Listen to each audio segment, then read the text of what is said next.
Hi guys, how are you all doing? So today I've got a very different video and something that I actually really enjoy, and I haven't really done it on my channel before, but it kind of links in with the whole retail consumerism thing, I guess.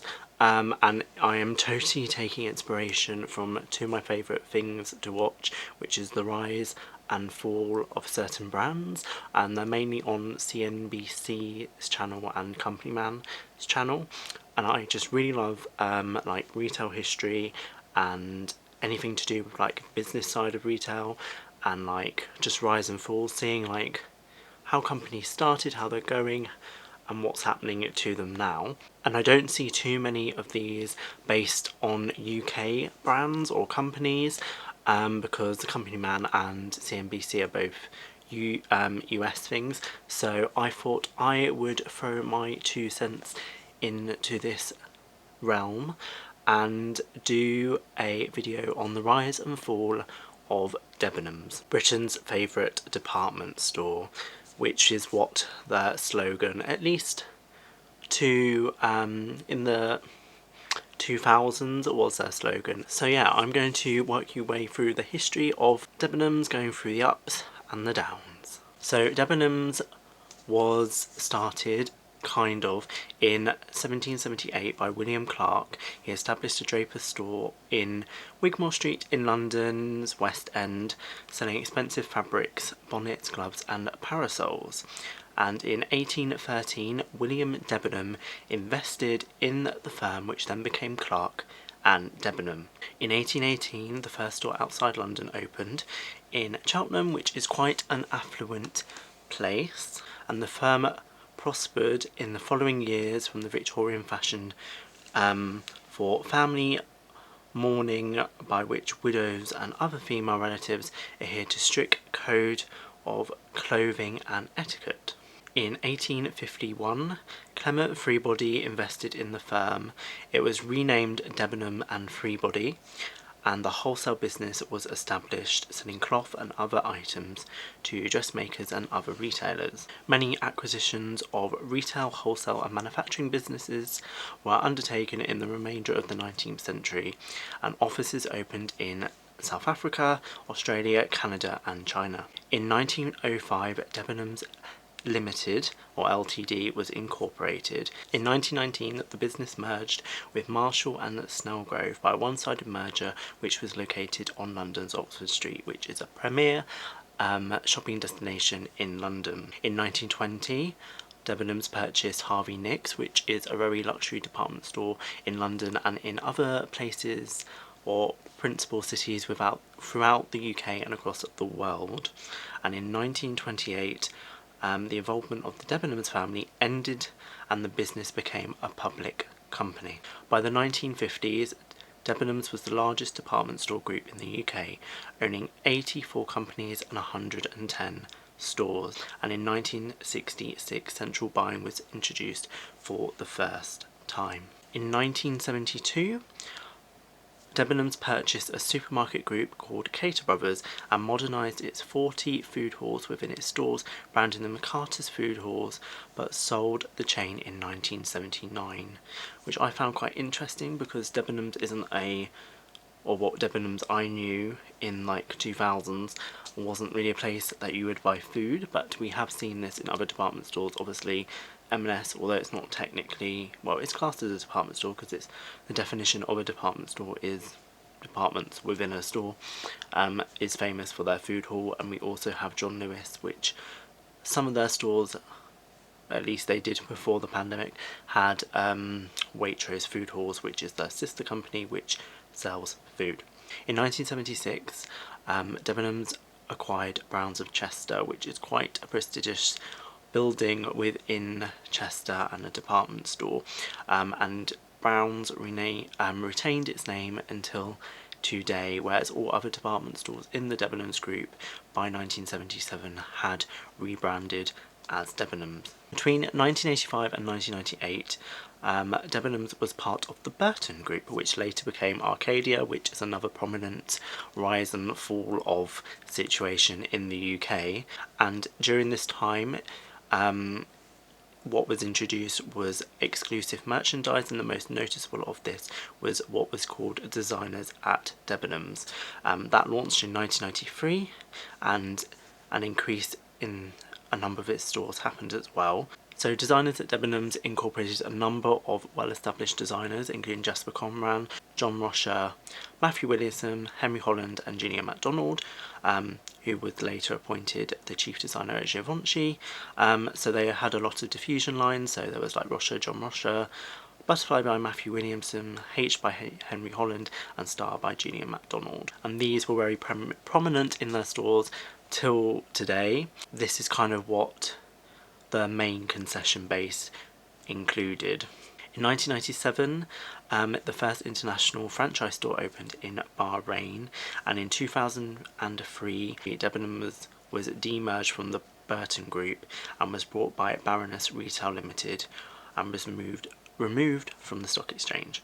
Also in 2003, Debenhams opened its largest British store in the Bullring in Birmingham, which is a very large store. In 2006, it returned to the stock exchange. And in 2007, there was an acquisition of 9 stores by Roche's, I think I'm pronouncing that right, in Ireland. And in 2009, Debenhams purchased the brand name and stock of Principles out of administration and opening 121 Debenhams owned concessions within its stores. Now, I remember there was a Principles in my town, which I think is still vacant to this day, and I remember it then becoming like Principles at Debenhams. So we can see there's a lot of acquisitions happening by Debenhams, and again in 2009 they acquired a Danish department store called, I'm gonna put it here, I don't know how to say that. That was for £12.3 million, and there were 6 stores in its estate. And again in 2010 it purchased 115 Faith concessions, because that was a large concession base for them, which Faith was a shoe brand. It was very prominent when I was at school. I know lots of the girls used to buy their shoes from Faith, always had Faith carry bags, and Debenhams obviously did not want this to go into administration because it was such a large part of their business.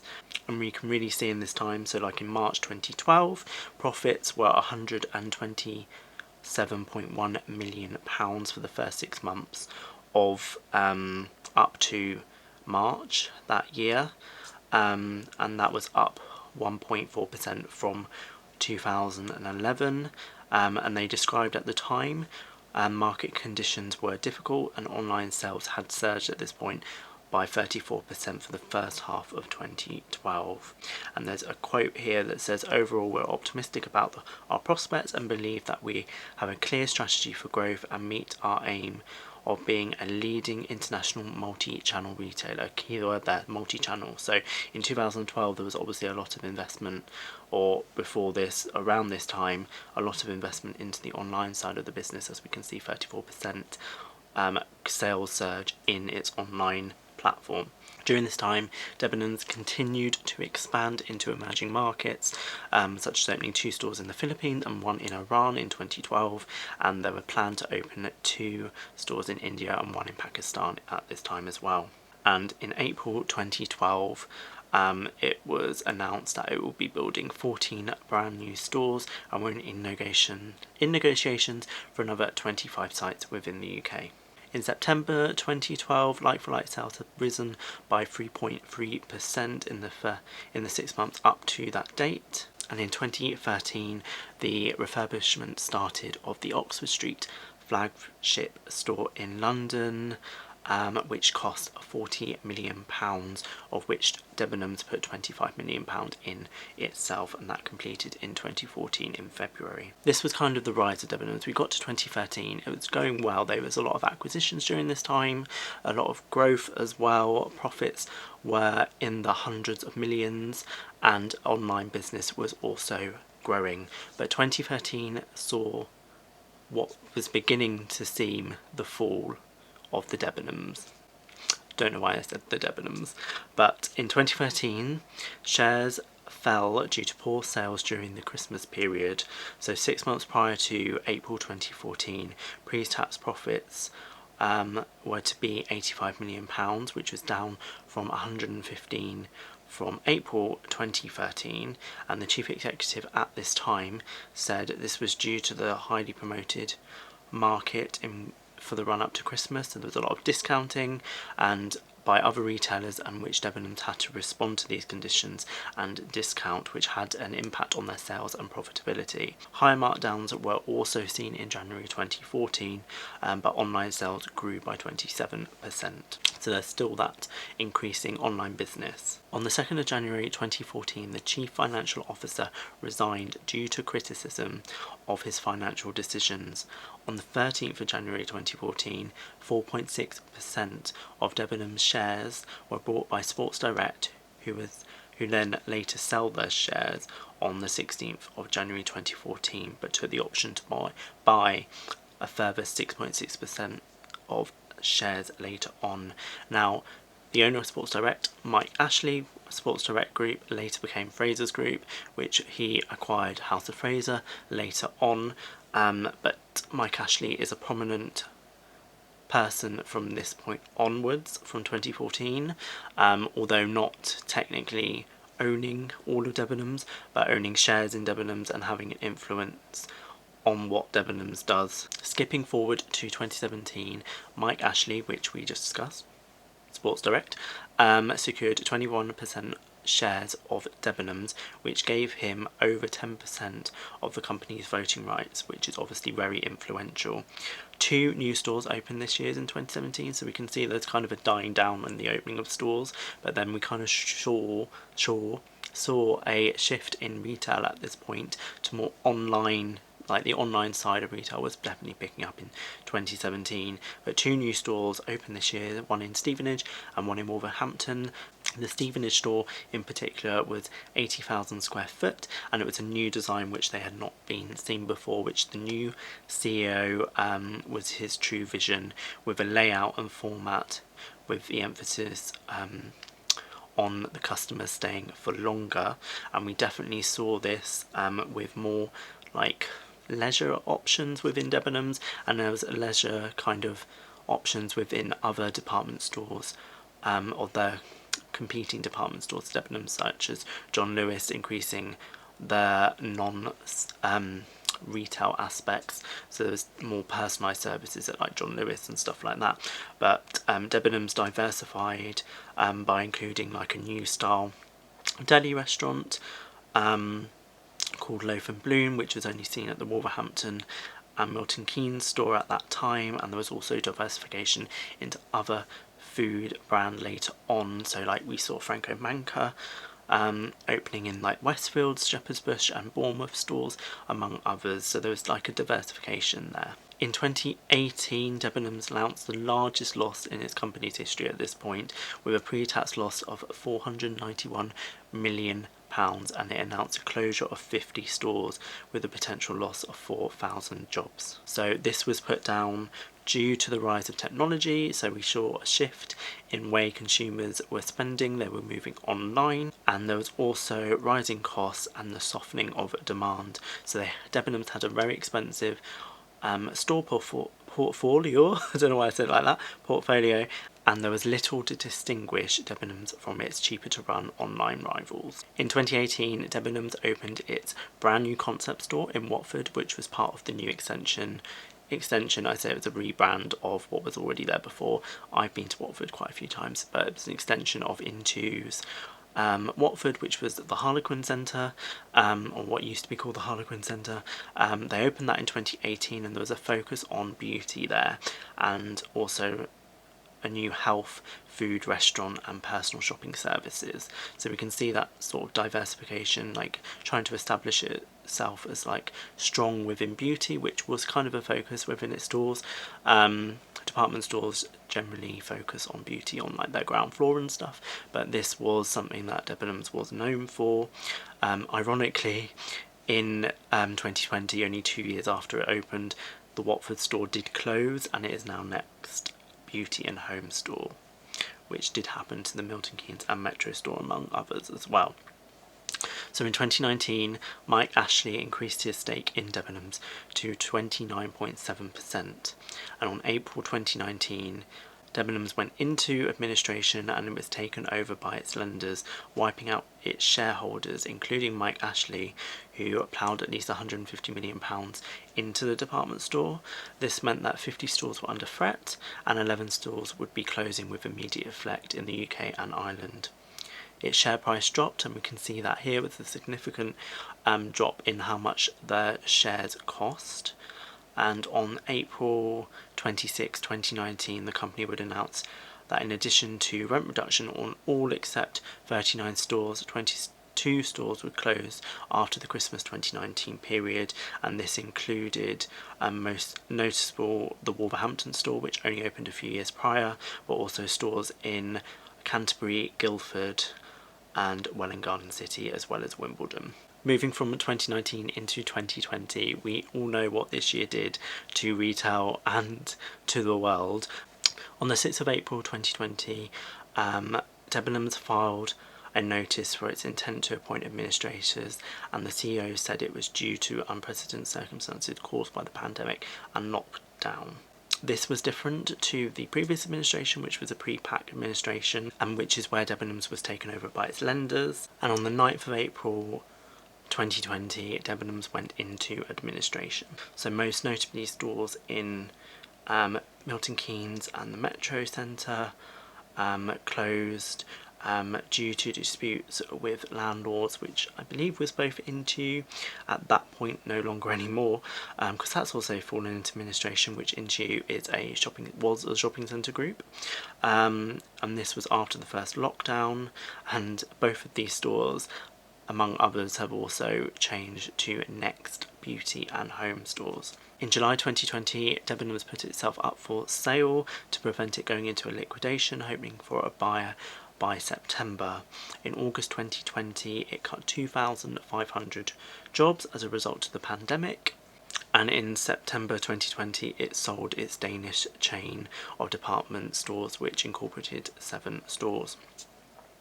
On the 1st of December 2020, after a collapse in talks with Arcadia Group, which went into administration the previous day and was actually a big concession brand for Debenhams, and talks with JD Sports over a potential rescue deal, Debenhams went into liquidation, putting 12,000 jobs at risk and 124 stores set to close unless administrators could find a buyer. On the 6th of December 2020, Mike Ashley was reported to be in talks to buy Debenhams. However, it was later reported that he was interested in empty Debenhams stores to expand his own brands, which includes Flannels, Sports Direct, and his own change of department stores, House of Fraser / Frasers.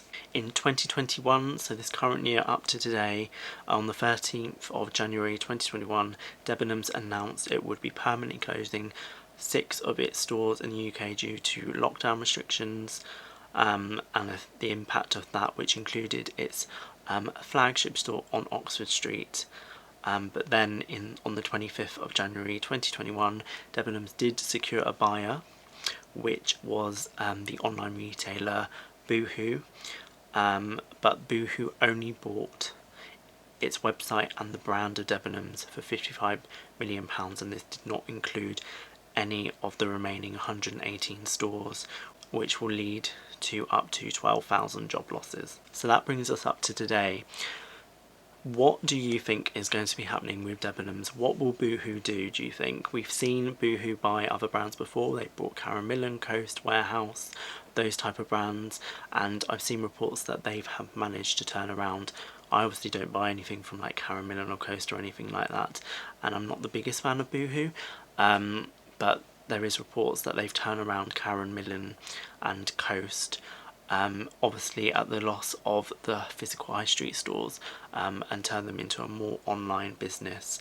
But will Debenhams turn the way of like Littlewoods, which was a previous department store within the UK, which obviously left our high streets a long time ago but has remained an online presence, and like Very, which they're both online department store brands. So let me know in the comments what you think will be next in the chapter for Debenhams. Do you think they will grow and become strong online presence with this Boohoo buyout? It's such a shame that all the stores on the high street will close, and there's going to be big voids in many prominent town centres.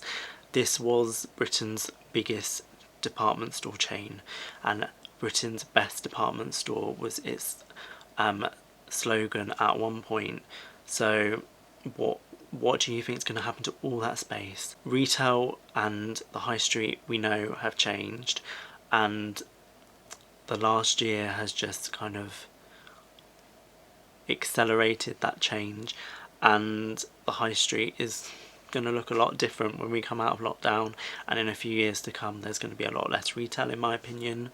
And we can see that now, like where I live, my BHS store that had not been occupied fully since BHS fell into administration itself, another department store, not in the traditional sense of having like concession brands and stuff, but it was a British department store in the fact it had departments within a store, and it left a big hole on the high street.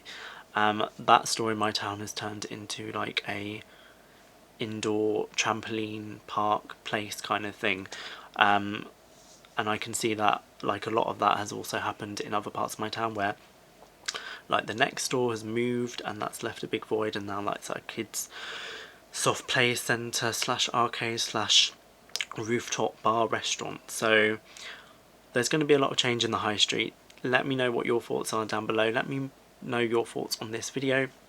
Very long, but there was a lot to cover. Debenhams has been around a long time, and hopefully it will continue to be around a lot longer, but probably just on the online form. So yeah, thank you guys so much for watching this video. If you're not already, please subscribe down below. Also follow me on Instagram if you're not already, and I'll see you in my next one.